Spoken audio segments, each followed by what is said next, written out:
ब्रह्ममुरारिसुरार्चितलिङ्गं निर्मलभासितशोभितलिङ्गम् जन्मज दुःखविनाशकलिङ्गं तत्प्रणमामि सदा शिवलिङ्गम् देवमुनिप्रवरार्चितलिङ्गं कामदहन करुणाकरलिङ्गम्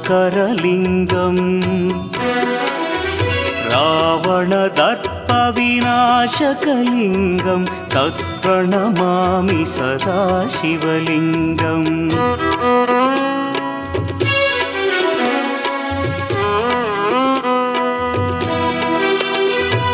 सर्वसुगन्धसुलेपितलिङ्गं बुद्धिविवर्धनकारणलिङ्गं सिद्धसुरासुरव